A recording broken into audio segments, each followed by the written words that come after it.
Yeni tətbiq olunan qaydalara görə taksi sürücüləri Sumqayıt və Bakı ərazisində olan sifarişləri yalnız o şəhərdə qüvvədə olan buraxılış kartı ilə yerinə yetirə bilərlər. Yəni Bakıdan Sumqayıta və ya əks istiqamətə sərnişin aparan sürücü oradan qaydanda sifariş götürə bilmir. Bu hal sürücülər arasında böyük narazılıq doğurub. Onlar bildirirlər ki, belə halda gediş qiyməti 2 dəfə artırılmalıdır ki, heç olmasa yanacaqla bağlı xərcləri ödəmək mümkün olsun. Sumqayıta getdin, qayıtmaq olmur. Gedib burada qalırsan, oradan yerə manatlıq yığıb qayıtmalısın da. Sumqayıta gediş var 11 manata, 10 manata, burası qadiş yoxdur deyə sərf eləmirik, getmirik. Əvvəl buradan Sumqayıta 15 maksimum 20 manat yazırdı. Gedirdin oradan bizə müştəri verirdi, qayıdırdıq. Yenə də eyni qiymətdir buradan Sumqayıta. Məsələn, biz heç birimiz Sumqayıta getmirik. Orada da olan taksilər elə şəhərə gəlmir ki, şəhərdən ora boş qayıdırlar. Sumqayıtdan şəhərə düzdür, qiymət artımı var, amma heç kim gəlmir.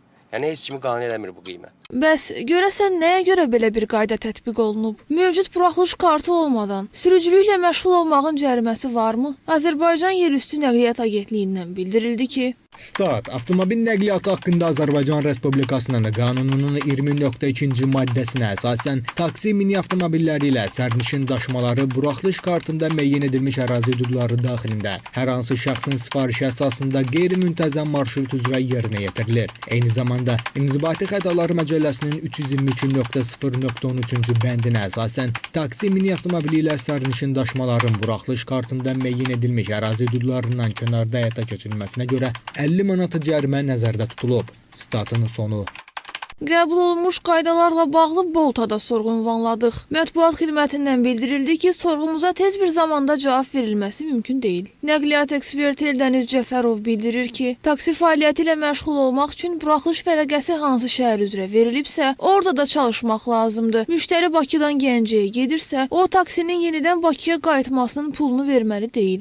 Və əgər Bakı-Sumqayıt istiqamətində Bakıdan Sumqayıta gedən və yaxud da ki, Sumqayıtdan Bakıya gələn taksilərin mübadiləsinə imkan verilsə, bu zaman sui-istifadə halları da ola bilər. Məsələn, Sumqayıtdan qeydiyyatdan keçər taksi sürücüsü öz avtomobilini də qeydiyyatdan keçirər və gəlib Bakıda çalışır.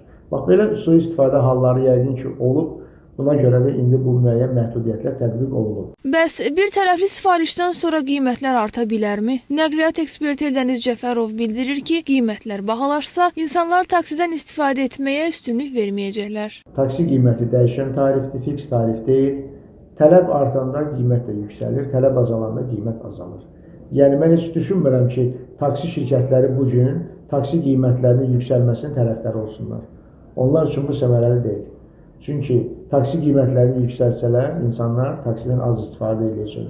Yeni qaydalar bir tərəfdən nəzarəti gücləndirməyi hədəfləsə də, digər tərəfdən həm sürücülər, həm də sərnişinlər üçün əlavə çətinliklər yaradır. Xüsusilə Bakı-Sumqayıt istiqamətində bir tərəfli gedişlərin artması nə sürücülərin qazancını, nə də sərnişinlərin rahatlığını təmin edir. Mütəxəssislər isə bildirirlər ki, taksiləri ictimai nəqliyyatın bir parçasına çevirə bilməsək, o zaman marşrut daşımalarında əziyyət çəkəcəyik. Aytən Verdiyeva, Xaliq Babayev, Nigar Rəcəbova, APA TV.